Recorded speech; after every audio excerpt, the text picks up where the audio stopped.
and soon it shall all be mine. All will kneel to Calic. The fiend took my Greekin. Don't worry, we'll find the darkling. Yourselves, my children. Hey, look! The Dungeons and Dragons ride!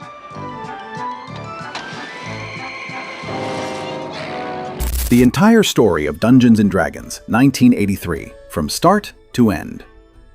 Fear not, Ranger. If you watched CBS Saturday mornings in 1983, those 4 words just did something physical to you. Something in the chest. 40 years later, and they still land the same way, which tells you everything about what this show actually was. Here's the thing that still gets fans, though. We never saw those 6 kids get home. 3 seasons of following them through dungeons and dragonfire and impossible odds, and the show just ended. They stayed trapped. No resolution, no doorway, no goodbye. For a lot of kids who grew up watching, that unfinished feeling became part of the show's identity. This low-level ache that never quite went away. What most people don't know is that an ending did exist. A real one, written and ready to film. And buried inside that script was a revelation about Venger, the terrifying sorcerer who haunted those Saturday mornings that would have reframed the entire series. He was the Dungeon Master's son. The monster and the guide were family. Once you know that, you watch every episode differently. Let's go back to the realm and walk through the whole thing. The show, the characters, the episodes that pushed boundaries, and the ending that never made it to air.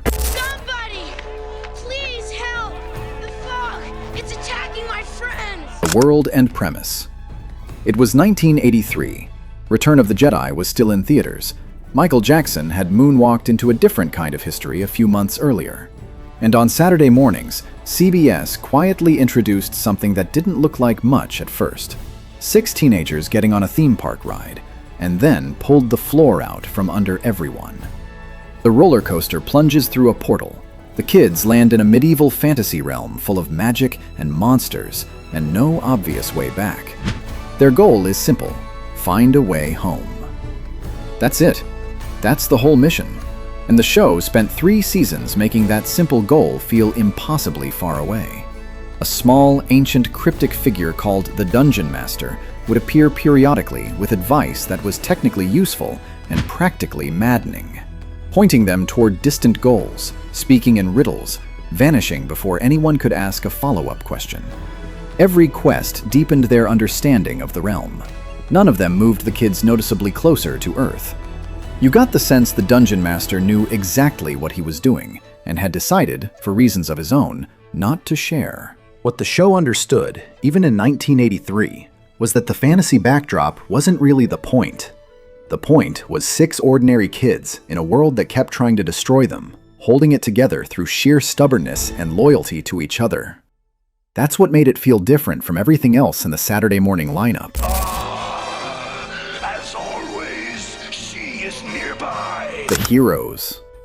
Hank was the ranger, blonde, calm under pressure, the one who kept his head when everyone else was losing theirs. His energy bow fired arrows of pure light that never ran out, which was convenient, and he carried the quieter burden of feeling personally responsible for getting 5 other people home safely. Leadership in this show wasn't about being the strongest. It was about being the one who couldn't afford to fall apart. Each kid had received a magical weapon from the Dungeon Master when they arrived, and looking back, the weapons were almost too well chosen. Eric the Cavalier got a shield that projected force fields. Perfect defense for a kid who'd built his whole personality around not letting anything get too close. Eric complained constantly about the danger, the discomfort, the Dungeon Master's vagueness, everything, and somehow never once actually left. He was the first to voice every fear the others were too proud to admit, which made him more honest than he looked. Diana the Acrobat carried a javelin that could grow or shrink on command. She was athletic and fearless and sharp, the kind of person who made the impossible look easy enough that you started to believe maybe it was.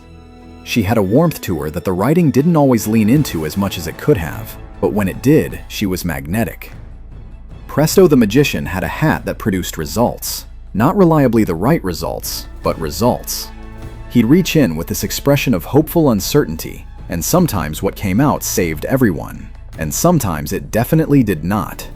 There was something genuinely endearing about a kid who doubted himself constantly and kept trying anyway. Presto never stopped reaching into that hat, which is its own kind of courage.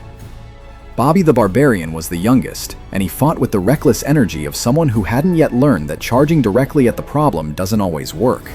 His enchanted club hit well above his weight class. His real gift was loyalty, a fierce, uncomplicated loyalty that occasionally became a liability, because Bobby would absolutely charge a dragon for his friends and figure out the rest afterward. And then there was Sheila the Thief, Bobby's older sister. Her magical cloak made her invisible, which fit her perfectly. She was the quietest one, the most careful one, the emotional center of the group that nobody ever quite said out loud, but everyone depended on. Where Diana was bold and certain, Sheila moved through the realm with genuine anxiety, doing dangerous things anyway. That combination, visible fear, consistent courage, made her the character a lot of viewers connected with most deeply. What made all of them work together was that the bond felt real. They argued. Eric's arrogance grated on everyone at various points. Hank and Eric had a running tension that never fully resolved. But when actual danger arrived, and it always did, they moved as one. You believed in them as a group in a way that's harder to manufacture than it looked. Huh? What are you doing here? If you do not stop the darkling, he will have his 100th victim. The villains. Venger was something genuinely new for Saturday morning animation. That face, skull white, one black horn, those hollow eyes, and that voice, which managed to be both theatrical and deeply unsettling. He commanded dark magic, rode a demonic horse through skies that always seemed to be the wrong shade of red, and pursued those 6 kids with a focused malice that never really required explanation. He wanted their weapons. He wanted power. He was not interested in negotiation. He was the first real nightmare a lot of kids encountered in animation. Not a silly villain, not a bumbling antagonist, an actual threat that the heroes couldn't simply outfight or outwit. Every episode where Venger appeared carried a different weight. His connection to the Dungeon Master was the show's deepest hidden secret. The cryptic little guide and the terrifying sorcerer, father and son. It was right there in the DNA of the show, waiting for a 4th season that never came. The fiend took my requiem. Don't worry, we'll find the darkling. The episodes that mattered. The show's basic structure was established in episode 1 and never really changed. A portal home appears, hope surges, something goes wrong, the door closes, the kids keep moving. Across 27 episodes, that cycle repeated, and it never stopped working, because almost getting home hurts more than not getting close at all. The show understood how to use hope as a source of genuine tension. Valley of the Unicorn introduced Uni, Bobby's baby unicorn, and quietly turned Bobby from a bruiser into someone with something tender worth protecting. The City at the Edge of Midnight sent the kids somewhere children were taken by nightmares and forced to work in darkness. Bleaker than Saturday morning television was really supposed to get, and more honest for it. The episode that nearly didn't air at all was The Dragon's Graveyard. The kids got angry. Not cartoon angry, but genuinely, recognizably angry. The kind of frustration that builds over years of running and hiding and watching doors close. Tired of Venger hunting them, they made a decision that shocked young viewers and panicked CBS executives. They decided to kill him. Not defeat him, end him permanently. Children's cartoon characters actively planning the death of their antagonist was essentially unheard of in 1985. Network censors pushed back hard. The episode survived, barely, and became the most discussed episode of the series. Kids understood exactly what those characters were feeling. That level of exhaustion and desperation wasn't fiction. It was something you could recognize. That moral weight was what separated this show from everything else in its time slot. As the seasons went on, the kids changed in ways the show tracked carefully. Eric's complaints got rarer and more earned. Hank's leadership became less about authority and more about trust. Presto stopped apologizing before reaching into his hat. Small shifts, never announced, the kind of character development that rewarded anyone paying close attention. The stakes shifted too. Early seasons threw monsters at the heroes, later seasons threw choices, the harder kind, where helping someone meant missing the portal home, or trusting the dungeon master meant going against your own instincts. The dungeon master himself stayed mysterious to the end. Ancient, clearly powerful, clearly hiding something. The playground debate about his motives ran for years. Was he testing them? Training them? Using them for some purpose he decided not to explain? The answer existed. In a script nobody got to see. And soon it shall all be mine. All will kneel to Calic. The ending that wasn't. The last episode broadcast in the US was The Winds of Darkness. A villain called the Darkling released a purple fog that consumed everything it touched, pulled Hank into its depths while the others watched, and was eventually defeated with the help of Martha, a former student of the Dungeon Master. Hank came back.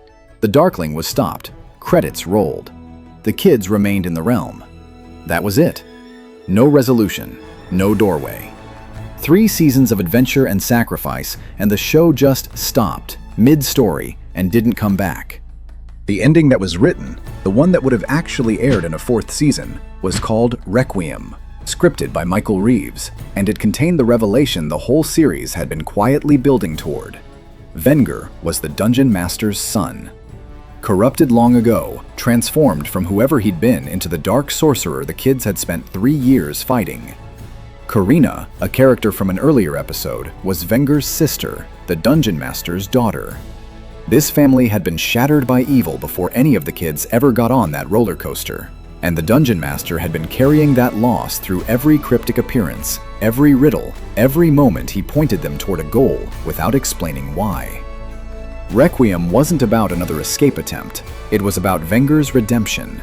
Through the events of the episode, he would have been freed from his corruption, transformed back into his human form, returned to his father as the son who'd been lost. His tyranny over the realm would end. Every being he'd held captive would go free, including 6 kids from Earth who just wanted to go home. And then, this is the part that makes the script genuinely beautiful. The kids would have been given a choice. Go home, leave the realm behind forever, return to the lives that were interrupted years ago. Or stay, knowing what they knew, and keep fighting whatever evils remained in a world they'd come to understand better than their own. The script left the decision open. We don't know what they would have chosen. The 4th season wasn't greenlit, Requiem stayed on paper, and those 6 kids remained trapped in the realm permanently, at least on screen. What do you think scared him off? Simple, Sheila. They took one look at my great strength, one look at my grim weapon. Why it ended and what it left behind. The show ended in 1985 under pressure from parent groups who felt Saturday morning animation had gotten too dark and too morally complicated. The very things that made Dungeons & Dragons worth watching, the weight of the choices, the real stakes, the willingness to let the heroes feel genuine despair, were exactly what made it a target. Networks were moving toward lighter, consequence-free animation, and this show didn't fit that direction. Fans never let it go. The Requiem script circulated through early internet communities in the 90s like something rare and precious. Fan productions brought it to audio. A comic continuation revisited the characters as adults. The 2023 Honor Among Thieves film brought general interest in the franchise back, but the story of those 6 specific kids, their specific journey, their unresolved choice, remains unfinished. What survives is the show itself and the questions it left open. Did Hank ever get home? Did Eric find a version of humility that wasn't forced on him? Did any of them, given the actual choice, decide to stay in the world they'd fought so hard to escape? The Requiem script is findable online. Fans have read it, adapted it, discussed it for 30 years. But seeing it animated, hearing those voice actors say those lines, that door stayed closed. Better. This will be much better.